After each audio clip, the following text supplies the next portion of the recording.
बिस्मिल्लाहिर्रहमानिर्रहीम।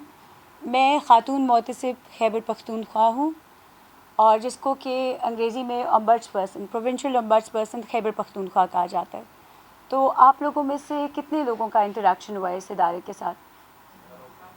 काफ़ी लोगों का। तो ये बहुत जल्दी मैं आपको हमारे इदारे की मोहतसिब जो है वो कॉन्स्टिट्यूशन ने बनाया, प्रैक्टिकल रियलिटीज़ को मद्देनज़र रखते हुए कि हमारे जो मार्जिनाइज्ड ग्रुप्स हैं, जो हमारी ख़वातीन हैं, वो कन्वेंशनल कोर्ट्स की ड्यूरेबिलिटी और एक्सपेंस जो है वो बर्दाश्त नहीं कर सकती। तो मोहतसिब के तो कॉन्स्टिट्यूशन ने मोहतसिब को बनाया to perform a judicial function.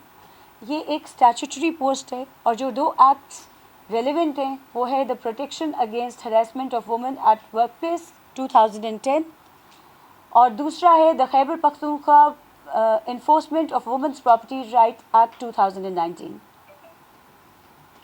अब हरासमेंट एट वर्क प्लेस जहाँ पे है वहाँ पे मोहतसिब के पास हाई कोर्ट की पावर्स हैं अंडर सेक्शन 10 और जो enforcement of women's property rights है उसमें मोहतसिब के पास डिस्ट्रिक्ट कोर्ट की पावर्स हैं अंडर सेक्शन 3।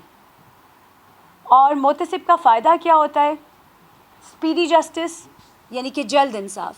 हमारे पास तकरीबन एक स्टिपुलेटेड टाइम होता है जिसमें हमने फ़ैसला सुनाना होता है और उसमें मतलब तारीख पे तारीख वाला हमारी तरफ हमारी पूरी कोशिश होती है कि हम 2 महीने में आपका केस जो है वो रिज़ॉल्व कर दें। सो स्पीडी जस्टिस। और स्पीडी जस्टिस के हवाले से मैं आपको ये भी कहूँ कि जब मैंने ओथ लिया था तो हमारे पास पेंडेंसी थी 2397 केसेस की। तो जो नए कंप्लेनेंट्स आ रहे थे उनको नवंबर दिसंबर की तारीखें मिल रही थी। अगर हम कन्वेंशनल कॉज लिस्ट पे जाते जो कि 20-25 केसेस रोज़ होती है। अब ये बात मुझे बिल्कुल भी एक्सेप्टेबल नहीं थी कि अगर हमने आवाम से एक वादा किया है कि हम स्पीडी जस्टिस हैं और जल्द इंसाफ का फोरम है तो हम जल्द इंसाफ को एक अनफुलफिल्ड होप, एक ख्वाब नहीं बनाए रखेंगे। हम प्रैक्टिकल मेजर्स लेंगे और कुछ करेंगे। तो अपने ऊपर सख्तियाँ उठा के हमने रोज़ 80 to 120 की कॉज लिस्ट लगाई और जब हमने 80 से 120 की कॉज लिस्ट लगाई तो अक्सर लोगों ने इसको एक दीवाने का ख्वाब कहा। उन्होंने कहा ह्यूमनली पॉसिबल नहीं है। और फिर अगर आपने ये कॉज लिस्ट लगा दिए तो फिर इसको सस्टेन करना नामुमकिन है। तो आप मेरे मीडिया के भाई हैं, आपके तवस्सुत से इज़्ज़त अल्लाह की ज़ात रखती है। हमने जो वादा करना है उसको पूरा करना है। तो जब से मैंने ओथ लिया है 14 जुलाई को मैंने ओथ लिया था, तब से लेकर अब तक हम 80 to 120 की कॉज लिस्ट को सस्टेन कर रहे हैं। जब से मैंने ओथ लिया था तब से लेकर अब तक हमारे ट्राइब्यूनल में 80 to 120 केसेस रोज़ सुने जा रहे हैं। तो अब चाहे जितने मर्ज़ी हमारे पास, तो पहले 4 महीने में 2397 केसेस की पेंडेंसी हमने बिल्कुल ख़त्म कर दी थी। लेकिन उसके बाद जो कौम का एतमाद हमारे ऊपर आया है, रोज़ हमारे पास 15 से 20 नई कंप्लेंट्स आती हैं। तो इस वक्त हमारे पास 4000 नए केसेस भी रजिस्टर हुए हैं। तो कहने का मतलब ये था कि जो वादा हमने पूरा किया हुआ है स्पीडी जस्टिस का, चाहे आप जितने मर्ज़ी हज़ारों केसेस हमारे पास लगे हों, अगर आपका केस हमारे पास लगा हुआ है तो आपकी तारीख़ 15 से 20 दिनों में लाजमी आ जाती है। सो फिर दूसरा है फ्री ऑफ कॉस्ट, कि यहाँ पे मुफ्त इंसाफ है। यहाँ पे आपको हमें पैसे देने की बिल्कुल भी कोई ज़रूरत नहीं होती और आपको वकील भी आप तब अगर आप ख़ुद चाहें तो आप हायर कर सकते हैं, वरना वकील का भी होना हमारी तरफ इतना ज़रूरी नहीं है। ये स्वॉन ऑन जैसे कि मैंने अर्ज़ किया कि मैं स्वॉन ऑन 14 जुलाई 2025, मेरे पास 20 साल का governmental and non governmental experience है और मेरी तालीम जो थी वो बरतानिया से हुई थी और कुछ पाकिस्तानी लॉयर्स हैं जिनके पास बरतानिया का भी लाइसेंस है टू प्रैक्टिस लॉ, और आपकी बहन उनमें से एक है।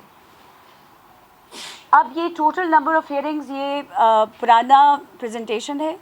अभी तक हम लोगों ने जो मैंने आपके साथ टाइमलाइन शेयर की, ये मंथ वाइज आप इसके फिगर्स देख सकते हैं और उसमें अभी तक हम लोगों ने तकरीबन 20,000 हियरिंग्स कर ली हैं 20,000 hearings have been conducted.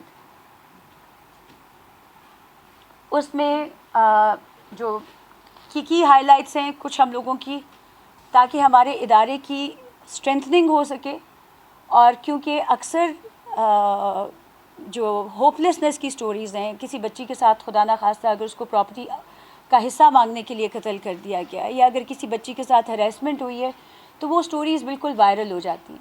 لیکن جو ادارے عوام کی سہولت کے لیے بنے ہوئے ہیں، عوام کو ریلیف پہنچانے کے لیے، انفارچونیٹلی ان کے بارے میں اویئرنیس بہت کم ہے، اور ان اداروں کو اسٹرینتھن کرنا بھی بہت زیادہ ضروری ہے.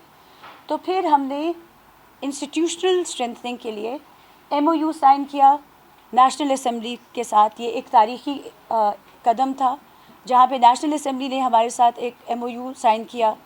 پھر ہم نے پروونشل اسمبلی کے ساتھ، KP اسمبلی کے ساتھ MOU سائن کیا. پھر ہم نے ریفارم ڈریون اپروچ کروائی کہ اگر آپ فیصلے سنا رہے ہیں اور ان کے اوپر کوئی امپلیمنٹیشن نہیں ہو رہی، تو وہ جسٹس نہیں ہے، وہ ایلیوژن آف جسٹس ہے، اور وہ آپ کسی کو false hope is worse than no hope, یعنی کہ ایک جھوٹی امید دلانا. تو ہم نے امپلیمنٹیشن کو اسٹرانگ کرنے کے لیے اس میں ایک تو ہم نے اسٹرینتھن کیا، ٹرانسپیرنسی رکھنے کے لیے ہم نے اپنی آفیشیل ویب سائٹ بھی لانچ کی جہاں پہ ہمارے سارے آفیشیل ای میل ایڈریسز ہیں. پھر traceable digital correspondence through Pakistan postal service, کہ کوئی بھی نہیں کہہ سکتا کہ ان کو ہمارا خط نہیں ملا، کیونکہ پوسٹ ماسٹر جنرل خود گواہ کے طور پہ پیش ہو سکتا ہے. وہ کانٹریکٹ ہم نے سائن کیا. اور پھر ڈیجیٹائزیشن کے تھرو PMRU کے تھرو ہیومن ایلیمنٹ کو ختم کرنے کے لیے آف ایرر، ریکارڈ ٹائم پہ ہم لوگوں کے آرڈرز ڈسٹرکٹ ایڈمنسٹریشن تک پہنچ جاتے ہیں، اور ان کو ہم PMRU کے تھرو ٹاسک ڈیزگنیٹ کرتے ہیں، اور اس کی ڈیڈ لائن بھی ہمارے پاس آ جاتی ہے کہ وہ ٹاسک کمپلیٹ ہوا ہے کہ نہیں. تو یہ بات ٹو انشور کہ ہمارے جو آرڈرز ہیں ان کی امپلیمنٹیشن ہو رہی ہے.